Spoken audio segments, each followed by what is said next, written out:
గత 4-5 రోజులుగా కురిసినటువంటి భారీ వర్షాలకు అలాగే ఎగువ ప్రాంతమైనటువంటి మహారాష్ట్రలో కురిసినటువంటి వర్షాలకు మరి గోదావరి నది పొంగి ప్రవహించడం, శ్రీరామ్ సాగర్ ప్రాజెక్టు నుంచి దాదాపు 6 లక్షల క్యూసెక్కుల నీళ్లను దిగువ ప్రాంతానికి వదలడం వల్ల మరి గోదావరి పరివాహక ప్రాంతంలో తీవ్రమైనటువంటి పంట నష్టం జరిగిన విషయం స్పష్టంగా కనబడుతున్నది. ఈరోజు అనేక గ్రామాలు మేము తిరగడం జరిగింది, పంట పొలాలను దర్శించడం జరిగింది. వరి కానీ, సోయా కానీ, మక్క కానీ అనేక ఇతర పంటలు, పత్తి మరి నీట మునిగి ఉన్నాయి. దాదాపు 4 రోజుల నుంచి నీళ్ళల్లో మునిగినటువంటి పరిస్థితి ఉన్నాయి. అంతేకాకుండా భారీగా కురిసినటువంటి వర్షాలకు మరి రోడ్లు కూడా తీవ్ర స్థాయిలో దెబ్బతిన్నాయి. ఇక్కడ తిరుపల్లి దగ్గర బ్రిడ్జ్ కూడా తీవ్రమైనటువంటి నష్టం జరిగింది.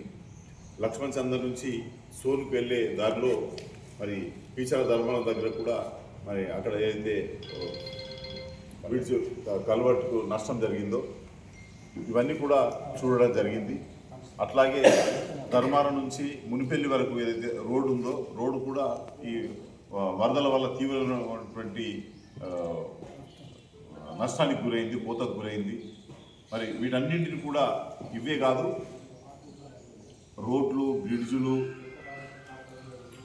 ఏవేవైతే నష్టం గావించబడ్డాయో వాటన్నింటిని కూడా క్షేత్రస్థాయిలో పూర్తి స్థాయిలో పరిశీలన జరిపి ప్రభుత్వానికి తెలియజేసి తప్పకుండా వాటన్నింటినీ ఫ్లడ్ డ్యామేజ్ రిపేర్స్ కింద స్పెషల్ గ్రాంట్ తీసుకొని గౌరవ ముఖ్యమంత్రి గారి దృష్టికి తీసుకెళ్లి తప్పకుండా వాటిని యుద్ధ ప్రాతిపదికన చేపిస్తామని చెప్పి కూడా సందర్భంగా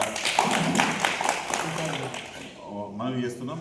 అట్లాగే రైతులకు ఏదైతే పంట నష్టం జరిగిందో దాన్ని వ్యవసాయ అధికారులు క్షేత్రస్థాయిలో పూర్తి స్థాయిలో మరి నష్టం అంచనా వేసి పంపించాలని ఇప్పుడు ఇది మా పర్యటన తర్వాత మేము వెళ్ళి గౌరవ కలెక్టర్ గారిని కూడా కలిసి దీని విషయం స్పష్టంగా చెప్తాం.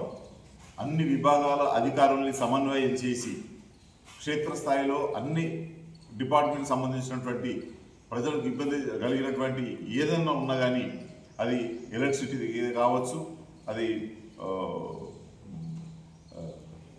పంచాయతీరాజ్ రోడ్లే కావచ్చు, ఆర్ఎండ్బి రోడ్లే కావచ్చు, పంట నష్టం గురించే కావచ్చు, ఏదున్నా కానీ పూర్తి స్థాయిలో క్షేత్రస్థాయి నుంచి రిపోర్టు తీసుకొని ప్రభుత్వానికి మరి ఇన్ డీటెయిల్ పూర్తి స్థాయిలో నివేదిక పంపమని గౌరవ కలెక్టర్ గారిని కూడా మేము ఇప్పుడు వెళ్ళి కలవడం జరుగుతుందని చెప్పి సందర్భంగా మనం చేస్తున్నాం. ఇది ఒక భగవంతుని చర్య, యాక్ట్ ఆఫ్ గాడ్.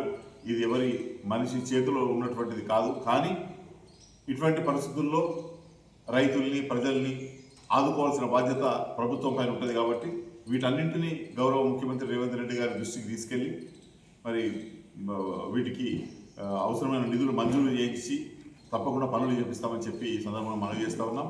అట్లాగే ఎవరైతే శంకర్ పశువుల కాపరి మునిపెల్లి కురువు పైన మరి ఇరుక్కపోయి ఉండేనో ఆయనను గౌరవ ముఖ్యమంత్రి గారు చాలా స్పష్టంగా చెప్పడం జరిగింది. ఎలాంటి ప్రాణ నష్టం జరగకుండా చూసుకోవాల్సిన బాధ్యత అని చెప్పి అధికారుల మీద పెట్టడంతో అధికారులు ఎన్డీఆర్ఎఫ్ బోట్ తెప్పించి గౌరవ కలెక్టర్ గారు, ఎస్పీ గారు దగ్గర ఉండి మరి ఆ శంకర్ను రక్షించినటువంటి విషయం కూడా మనం చూసినాము.